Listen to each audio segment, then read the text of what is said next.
Assalamualaikum warahmatullahi wabarakatuh. Halo Sobat Vet. Jadi pada video kali ini kita akan belajar radiotoraks. Nantinya kita akan belajar muskulus pada area toraks dan juga visceral pada area toraks. Jadi yang pertama kita akan bahas dulu untuk muskulus yang ada di area toraks. Seperti yang kita tahu, pada kafum toraks ini nantinya akan disusun oleh beberapa os ya.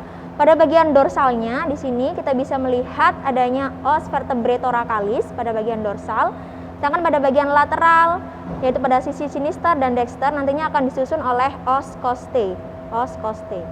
Lalu pada bagian ventralnya yang ini, kita akan bisa melihat nantinya dia akan disusun oleh os sternum. Baik, selanjutnya kita akan belajar muskulus. Di sini, di ventral dari os vertebrae thoracalis, kita bisa menemukan adanya musculus longus colli, ya, musculus longus colli. Lalu di sini terdapat muskulus yang dimana dia mengisi di antara costae, ya, muskulus yang mengisi di antara costae namanya adalah musculus intercostalis. Yang dimana muskulus ini nantinya akan divaskularisasi dan diinervasi oleh arteri vena nervus intercostalis. Selain itu pada bagian ventral, dia letaknya ada di dekat dari os sternum yang ini, kita bisa melihat adanya musculus transversus thoracis.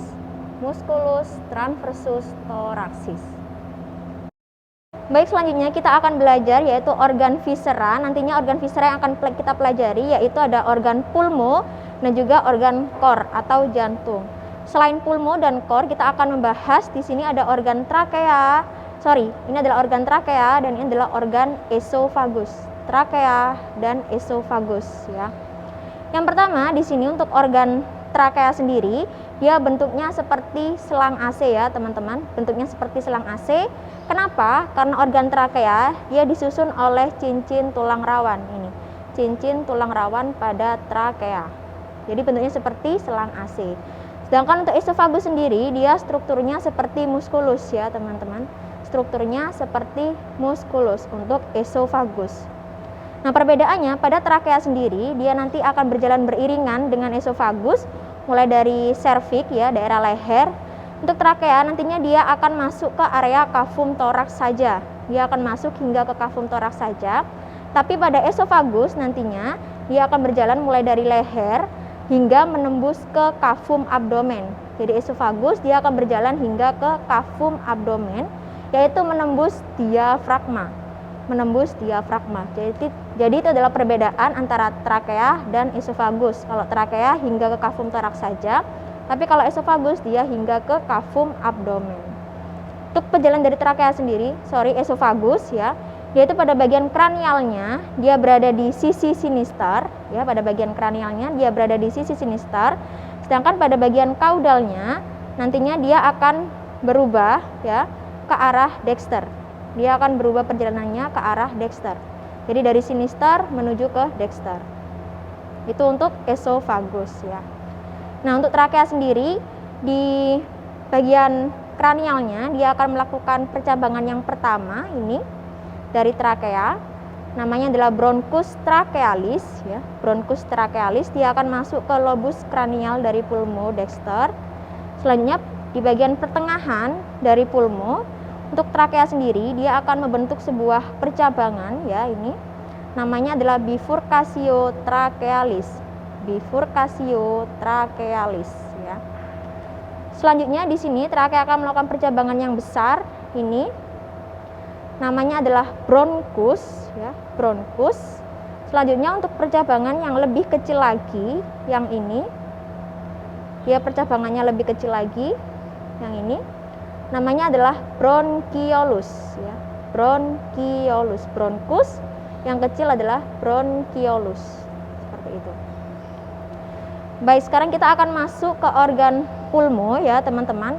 Sebelum kita mempelajari bentukannya, kita perlu tahu dulu untuk orientasi dari organ pulmo ya. Untuk pulmo sendiri di bagian kranialnya kita bisa menemukan adanya organ trakea. Lalu ada organ esofagus ya di bagian kranial. Kita juga menemukan adanya organ cor atau jantung. Sedangkan pada bagian kaudal dari pulmo sendiri, dia bentuknya runcing dan melebar. Runcing dan melebar. Ini adalah bagian kaudal dari pulmo. Sedangkan kalau yang ini yang bagian kranial dari pulmo. Baik, untuk pulmo sendiri itu nanti ada dua sisi ya teman-teman, ada sisi dexter dan juga ada sisi sinister. Untuk sisi dexter sendiri nantinya akan terdapat 4 lobus ya, 4 lobus. Sedangkan kalau sisi sinister nantinya akan ada 2 lobus saja. Kita bahas satu persatu ya teman-teman. Kita bahas dulu untuk sisi dexter ya, ini yang pulmo dexter ya. Pada bagian kranial kita bisa menemukan adanya lobus cranialis pulmodexter, lobus cranialis pulmodexter. Lalu pada bagian kaudal kita bisa menemukan adanya lobus caudalis pulmodexter, lobus caudalis pulmodexter. Di antara lobus kranial dan lobus kaudal kita bisa menemukan adanya lobus yang berada di tengah-tengah ya. Namanya adalah lobus medialis pulmodexter. Lobus medius pulmodexter. Kakak ulangi lagi. Lobus cranialis pulmodexter, lobus caudalis pulmodexter, dan lobus medius pulmodexter ya. Selanjutnya untuk lobus yang satunya lagi kita bisa lihat dari ventral ya pada pulmo yang ini. Namanya adalah lobus accessorius pulmodexter ya. Lobus accessorius pulmodexter. Baik. Selanjutnya kita beralih ke sisi sinister ya. Di bagian sinister itu dia hanya memiliki 2 lobus ya teman-teman. Yang pertama bagian kranial namanya adalah lobus cranialis pulmosinister ya. Pada bagian kaudal yang ini namanya adalah lobus caudalis pulmosinister. Lobus caudalis pulmosinister. Baik. Nah, di antara lobus ini nantinya akan terdapat sebuah robekan ya teman-teman. Akan ada sebuah robekan. Robekan di antara lobus ini, robekan di antara lobus namanya adalah fissura interlobaris. Fissura interlobaris. Dia bisa dilihat dari sisi dexter maupun sisi sinister ya. Fissura interlobaris. Selain fissura kita juga bisa menemukan adanya incisura ya, irisan yang disebabkan oleh kor yang ini. Namanya adalah incisura cardiaca. Incisura cardiaca. Ini yang sisi sinister, untuk yang sisi dexter yang ini. Incisura cardiaca. Irisannya disebabkan oleh kor atau jantung. Seperti itu. Selanjutnya pada pulmo sendiri kita juga bisa menemukan adanya permukaan ya, ada 3 permukaan yang dia pada bagian atasnya ini, sisi lateralnya kita bisa melihat adanya facies endothoracica. Facies endothoracica. Facies endothoracica. Sedangkan pada bagian tengah dari pulmo, bagian median, yang di bagian medial ini kita bisa melihat adanya facies mediastinal. Facies mediastinal ya. Facies mediastinal. Lalu pada bagian ventral dari pulmo yang dimana pada bagian ini akan bersinggungan langsung dengan diafragma ya. Namanya adalah facies diaphragmatica. Facies diaphragmatica. Nah, di sini kita bisa menemukan teman-teman adanya sulcus ya, yang dimana sulcus ini akan dilewati oleh vena cava caudalis. Jadi yang saya pegang ini adalah vena cava caudalis. Nah, pada sulcus tersebut akan dilewati oleh vena cava caudalis. Namanya adalah sulcus vena cava caudalis ya. Sulcus vena cava caudalis. Dia berada di antara lobus accessorius pulmodexter dengan lobus caudalis pulmodexter. Oke, selain itu kita akan membahas impresio atau penekanan ya teman-teman. Jadi pada organ pulmo sendiri dia nanti akan bersinggungan dengan os dan juga beberapa organ ya. Yang pertama pada bagian kranial di sini.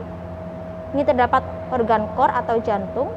Untuk penekanan yang disebabkan oleh kor atau jantung ya ini namanya adalah impresio cardiaca ya, impresio cardiaca. Jadi seperti ini. Impresio cardiaca. Selanjutnya di bagian atasnya lagi di sini kita bisa melihat adanya organ trakea dan esofagus ya. Nah, di sini pada bagian kranial yang dimana dia disebabkan oleh trakea ini namanya adalah impresio trachealis ya. Impresio trachealis seperti ini. impressio trachealis. Ya.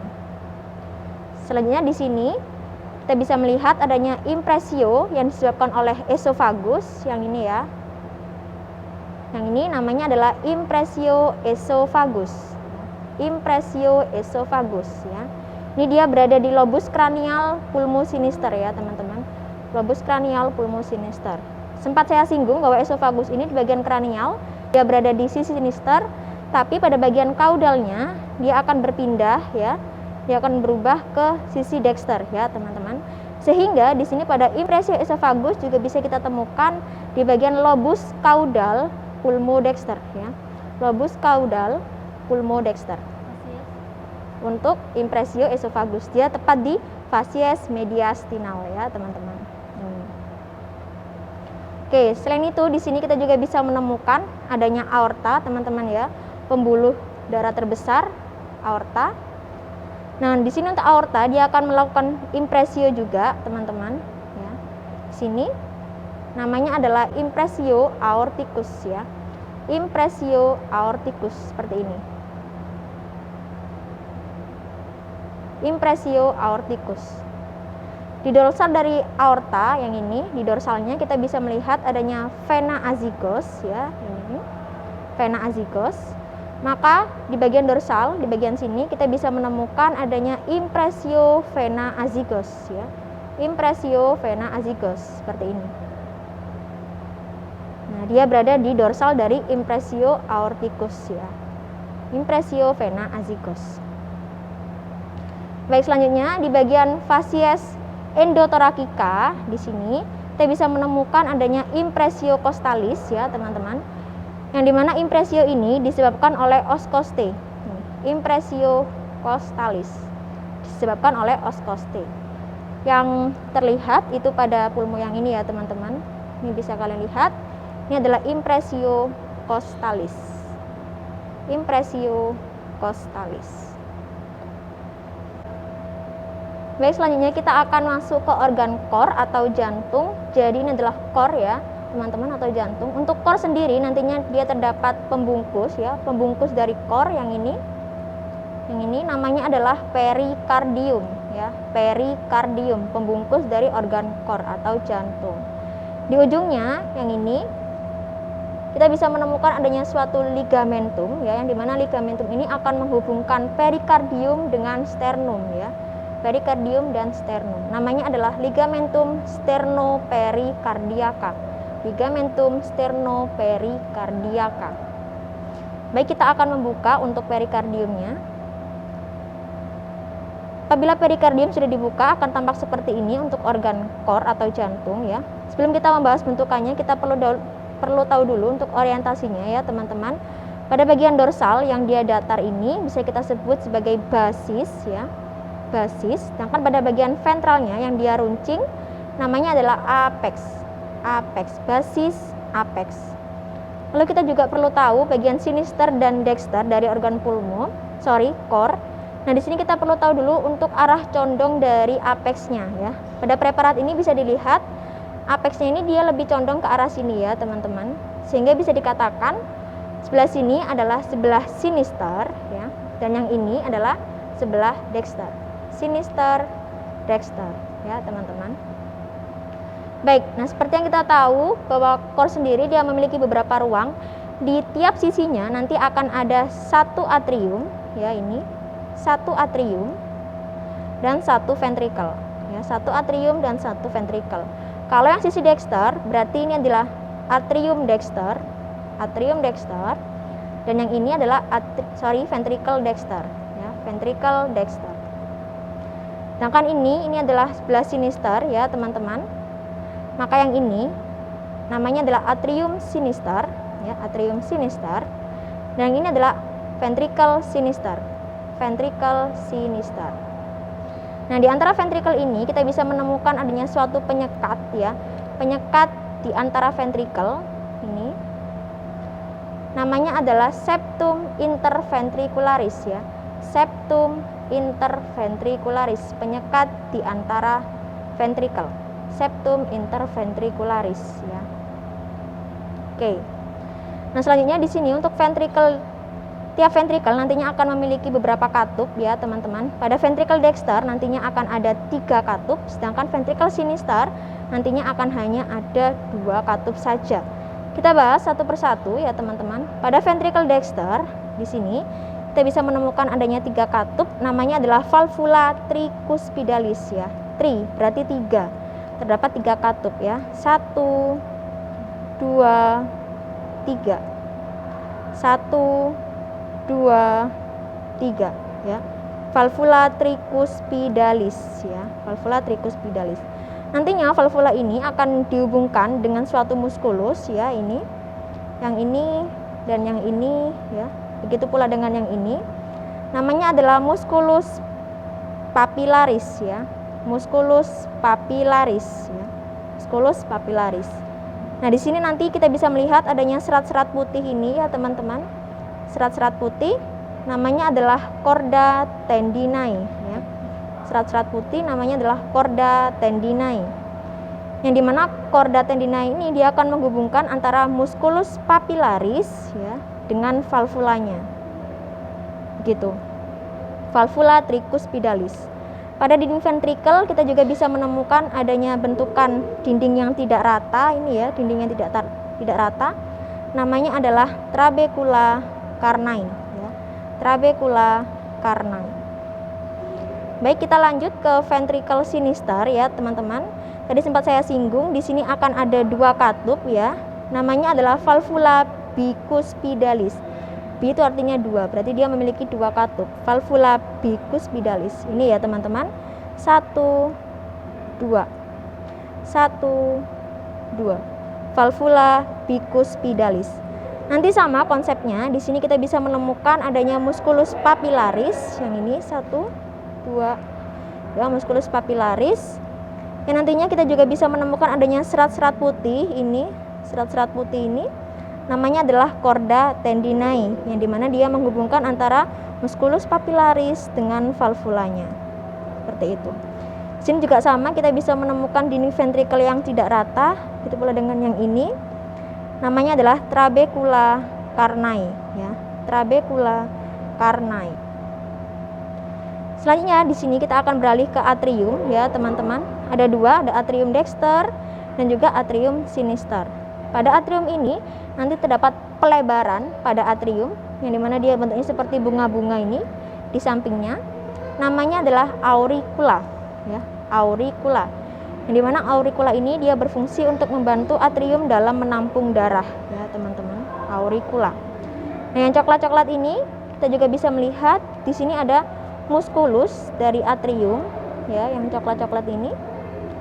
Namanya adalah musculus pectinati ya, namanya adalah musculus pectinati.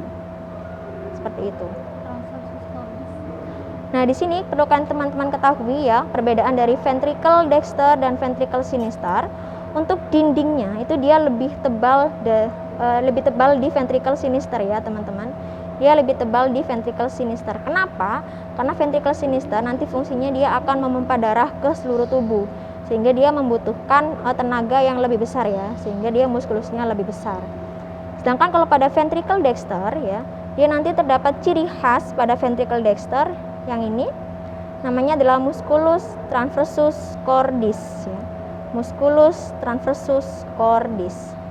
Dia lebih terlihat di core yang sebelah sini, teman-teman. Ini bisa dilihat, ini adalah struktur apabila musculus transversus cordis ini belum kita potong ya, musculus transversus cordis, ciri khas pada ventricle dexter. Selanjutnya di dorsal dari core kita juga bisa menemukan adanya bantalan lemak ini ya, teman-teman. Namanya adalah corpus adiposus subepicardiale. Corpus adiposus subepicardiale. Seperti itu, teman-teman. Selanjutnya di sini pada bagian dorsal kita juga bisa menemukan adanya arteri pulmonalis ya, arteri pulmonalis, dan yang ini adalah aortanya ya, teman-teman, aorta.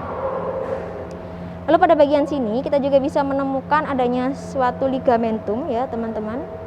Bagian sini ini ligamentum, namanya adalah ligamentum arteriosum ya, ligamentum arteriosum. yang dimana ligamentum ini merupakan rudimenter dari ductus arteriosus pada saat sirkulasi fetalis. Ya, sirkulasi fetalis. Oke, selanjutnya di sini pada bagian core dia juga mempunyai arteri yang memvaskularisasi, yang merah-merah ini namanya adalah arteri koronaria, ya. Arteri koronaria. Lalu pada core sendiri dia memiliki dua sulcus ya, teman-teman. Untuk sulcus yang dimana dia tidak mengarah ke apex, yang ini dia tidak mengarah ke apex, namanya adalah sulcus interventricularis paraconal. Sulcus interventricularis paraconal. Dia tidak mengarah ke apex. Sedangkan pada bagian sini kita bisa melihat adanya sulcus yang dimana dia mengarah ke apex, ini namanya adalah sulcus interventricularis subsinosal. Sulcus interventricularis subsinosal, ya, ada dua, ada yang mengarah ke apex dan ada yang tidak mengarah ke apex.